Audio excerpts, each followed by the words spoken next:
Diana Frances Spencer, la mujer que estaba destinada a ser uno de los personajes más populares y fotografiados del último cuarto del siglo XX, nació el 1 de julio de 1961 en Park House, Sandringham, muy cerca de la residencia de verano de la familia real británica.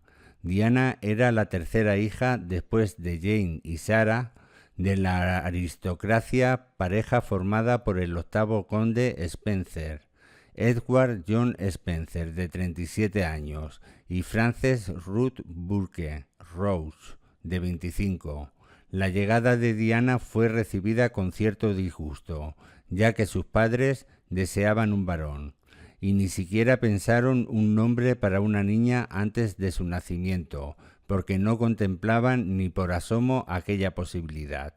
El nacimiento de la futura princesa estuvo envuelto por otra circunstancia negativa, y es que 18 meses antes el joven matrimonio había perdido un hijo varón, John, que nació enfermo y solo vivió 10 horas. La separación de sus padres le afectó mucho. Diana tuvo una infancia privilegiada, pero no siempre fue feliz, y es que, a pesar de vivir en una casa magnífica y estar atendida en todo momento por su niñera, Judith Patnell, a la que adora, se sentía sola. Sus hermanas apenas le hacían caso, y sus padres casi no se ocupaban de ella. Por suerte, cuando tenía 3 años, nació su hermano pequeño Charles. Como Diana fue una niña regordeta y tímida, que siempre tenía la sensación de ser un incordio, compensó sus complejos dedicándose a ayudar a los demás. Durante gran parte de su infancia fue precisamente Charles quien más se benefició de esta costumbre. Diana le vestía, le hacía la habitación, y cuando se hacía daño o estaba disgustado, Charlie siempre corría a refugiarse en brazos de su hermana. Cuando Diana tenía 8 años, sus padres se separaron y se embarcaron en una dura batalla por la custodia de sus hijos. Recuerdo ver a mi madre llorar muchas veces. Mi padre nunca nos habló de ello. Todo fue muy traumático, recordaría con el paso de los años la princesa. Lord Spencer, que se casaría en 1976 con Raine McCorquodale, condesa de Dartmouth, obtuvo la custodia de los niños, y su ex esposa, que aquel mismo año se casó con Peter Sankey, se fue a vivir a Escocia y más tarde a Australia. En 1970, Diana ingresó en la escuela de Sheffield.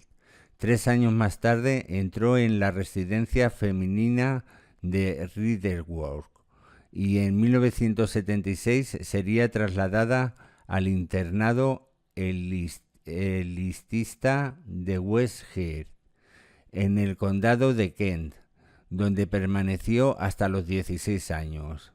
La joven no era buena estudiante, la mayoría del tiempo parecía despistada y aburrida, y la única asignatura en la que destacó fue arte, porque le encantaba pintar y dibujar. Eso sí, cuando se sentía más segura y feliz era haciendo natación. Ganó varios trofeos y practicando danza clásica, uno de las pasiones que siguió cultivando a lo largo de toda su vida y que culminó cuando en diciembre de 1985 protagonizó uno de los episodios más recordados de su vida como princesa de Gales. Durante una gala en el Royal Opera House y delante de la aristocracia británica en pleno, apareció de repente en el escenario con Wayne Sleep bailando el tema de Billy Joel, Uptown Girl. Ejerció de monitor y de niñera. Tuvo que salir a saludar hasta 8 veces, y en aquella ocasión el príncipe Carlos reconoció que se había quedado fascinado por lo que había hecho su esposa. Después de una estancia corta en el Instituto Suizo Alpin Wiedermenet, donde aprendió, entre otras cosas, a coser, cocinar, escribir a máquina y esquiar, Diana regresó a Londres convertida en una joven muy diferente de la niña regordeta a la que nadie hacía caso de unos años antes. De repente, el insignificante patito feo iba a convertirse en un cisne, recuerda su hermano Charlie. La hija pequeña del conde Spencer se instaló en el barrio de Kensington, donde consiguió varios empleos temporales como monitora en una escuela de baile y niñera de una pareja norteamericana, y cuando cumplió 18 años en 1979, su padre, tal y como le había prometido, le regaló un apartamento que estaba valorado en $85,000. Conoció a Carlos en un evento de Sandringham. Ese año encontró trabajo 3 días a la semana en el jardín de infancia Young England, en el barrio de Pimlico, donde enseñaba a los niños baile, dibujo y pintura. En ese periodo de su vida empezó a tener citas con jóvenes, normalmente de buenas familias, con títulos nobiliarios y educados en Eton. Aunque era muy popular, no tenía ningún compañero especial, ya que no encontraba al hombre que ella estaba esperando. Hasta que en febrero de 1979, unos meses antes de cumplir los 18 años, la reina Isabel la invitó, junto con sus hermanas, a un evento en Sandringham, al que asistió el soltero más codiciado de Inglaterra, el príncipe Carlos. En realidad, la pareja ya había coincidido con anterioridad, el primer encuentro del que ni él ni ella se acordaban.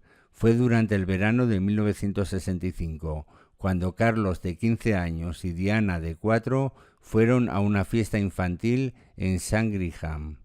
Y en 1976 se encontraron de nuevo en una partida de caza en Althorp House, la residencia de los Spencer, desde 1975. Tendrían que pasar 4 años más para que Carlos, quien había salido con la hermana de Diana un tiempo, se fijara en aquella adolescente con la que empezó a verse a partir de entonces. Y en septiembre de 1980, por primera vez, la prensa vinculó a Diana con el heredero de la corona. Desde entonces, la joven, a quien los diarios bautizaron como Lady Di, pasó a ser objetivo prioritario de las fotografías, lo que todos los británicos daban por hecho. Se oficializó el 24 de febrero de 1981, cuando Buckingham hizo público el comunicado que anunciaba el compromiso de Carlos de Inglaterra y Diana Spencer. Se casó tras solamente 13 citas con el heredero. El 29 de julio de 1981, una Lady Di de 20 años recién cumplidos se dirigió al altar de la Catedral de San Pablo, convencida de que, después de 13 citas, Carlos, de 31 años, era su príncipe azul y el hombre que iba a convertir su vida en un cuento de hadas. La ceremonia fue seguida por televisión por 750 millones de personas de todo el planeta. Desde ese día, Lady Di pasó a ser princesa de Gales. Meses después de la boda, la prensa empezó a fijarse en la delgadez de Lady Di, quien había empezado a perder peso, coincidiendo con el 20 aniversario de su muerte. Se ha sabido que justo después de casarse, Diana empezó a adelgazar y a autolesionarse, abrumada por los comentarios de su marido sobre su peso y por haber descubierto que éste seguía manteniendo una relación secreta con Camilla Parker. El nacimiento de sus hijos. 11 meses después de la boda, el 21 de junio de 1982, nació su primer hijo, Guillermo. Aunque la princesa ya sabía que su matrimonio no iba a ser un camino de rosas, el bebé le dio motivos para recuperar la ilusión. La princesa de Gales se sintió lo suficientemente fuerte como para empezar a desafiar las normas de palacio. Ya no solo prescindió de la tradicional niñera, sino que además en marzo de 1983, en su primer viaje oficial con Carlos a Australia y Nueva Zelanda, Diana se llevó a Guillermo, quien entonces tenía 9 meses, convirtiéndolo en el primer bebé de la realeza que se embarcaba en una visita oficial. 2 años más tarde, el 15 de septiembre de 1984, la llegada de Enrique supuso una nueva inyección de energía para seguir soportando un matrimonio que podía considerarse ya un absoluto fracaso. La distancia entre Diana y el príncipe era cada vez mayor. La diferencia de edad, de gustos y aficiones, la popularidad de Diana, que eclipsaba a su marido, y la relación de Carlos con Camila no mejoraban las cosas, como explicaría Lady Di en la famosa entrevista que le hicieron en el programa Panorama en 1995. Éramos 3 en nuestro matrimonio, y 3 es multitud. Fui fiel hasta que tuve muy claro que mi matrimonio estaba irremediablemente roto. Claro que un año antes, en unas memorias escritas por el periodista James Whittaker, Diana versus Charles, este decía que el matrimonio se acabó en todos los sentidos en 1986, y en una entrevista que el propio heredero concedió poco después, reconoció que fui fiel hasta que tuve muy claro que mi matrimonio estaba irremediablemente roto. Antes de esas declaraciones realizadas cuando los príncipes de Gales ya estaban oficialmente separados, Diana atravesó 2 años muy complicados, que desembocarían en su ruptura oficial de la pareja. En abril de 1991, Lady Di vio cómo se hacían públicos sus romances con James Gilbey, y el más sonado con el oficial de caballería y profesor de hípica de sus hijos, James Hewitt, con quien mantuvo un idilio entre 1986 y 1990. Estaba cansada de que me vieran como una niña tonta cuando en realidad soy una mujer fuerte, diría años más tarde para explicar aquel idilio, centrada en las labores solidarias. En el año siguiente, 1992, el año horrible de la familia real británica, también fue un auténtico calvario para Lady Di. El libro de Andrew Morton, Diana, su verdadera historia, aireó la auténtica realidad que vivía la esposa de Carlos de Inglaterra y las miserias de su matrimonio. Todo aquello hizo mella en su estado emocional y provocó que se quebrara en varias ocasiones en las que rompió a llorar en público, sin fuerzas para seguir disimulando su terrible e insoportable situación. En noviembre de 1992 estalló el Camillagate, las célebres grabaciones en las que Carlos le decía a Camila que quería ser su Tampas. Y un mes más tarde, el 9 de diciembre, se anunció la separación de los príncipes de Gales. En 1993, una Diana liberada y dispuesta a tomar las riendas de su vida, anunció que iba a reducir sus patrimonios a las organizaciones benéficas que más les interesaban. Quería tener tiempo para sus hijos y al mismo tiempo llevar a cabo su labor humanitaria, pero no de cualquier manera. Si voy a hablar en favor de alguna causa, quiero ir, ver el problema por mí misma y aprender acerca de ello, todo lo que me sea posible. Sus viajes, hablar con la gente y conocer a grandes personalidades como Nelson Mandela le habían permitido ver realidades muy alejadas de la vida en palacio, y tenía muy claro que quería ser útil.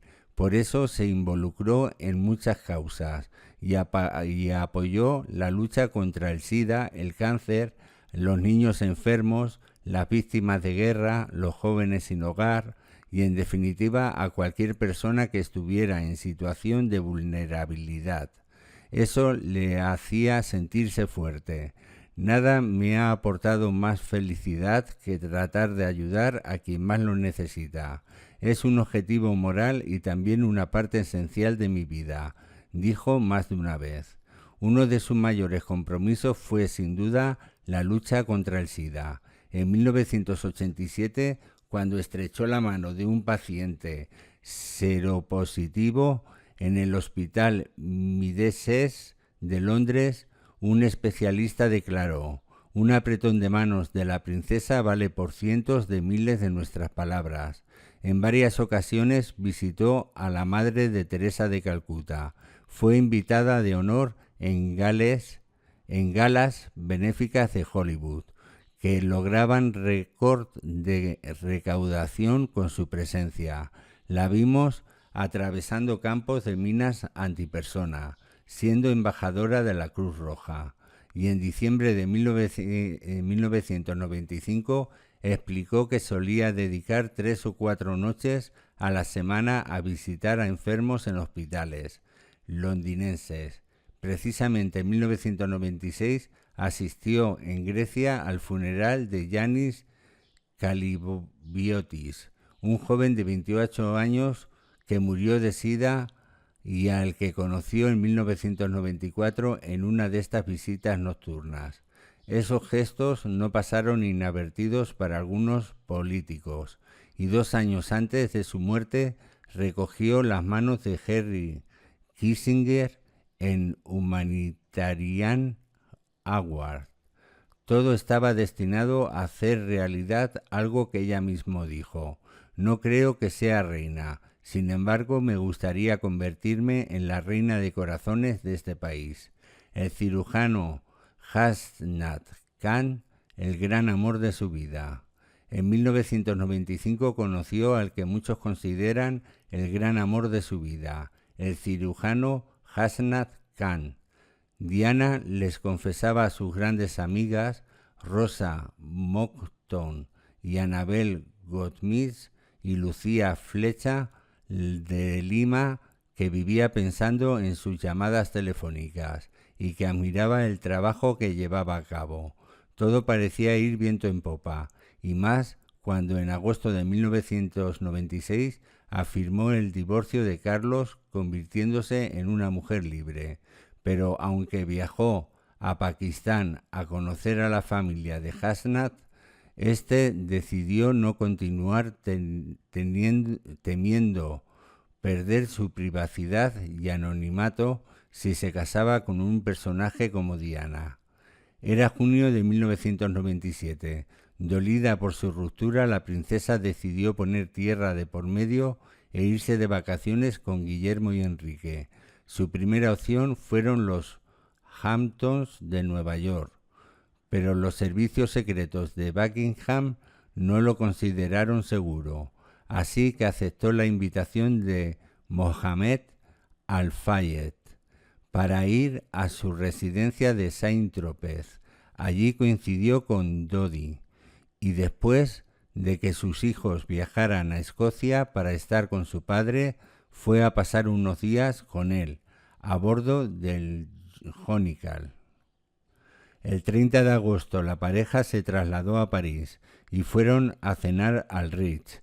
Tras una romántica velada, decidieron acabar la noche en la residencia de Dodi, pero el Mercedes en el que viajaban se estrelló en el túnel del Alma y nunca llegaron a su destino. La princesa de Gales murió a las 4 de la madrugada del 31 de agosto, pero ese día y a esa misma hora nació su leyenda. Esta es la noticia, coméntala, suscríbete al canal y muchas gracias por estar ahí.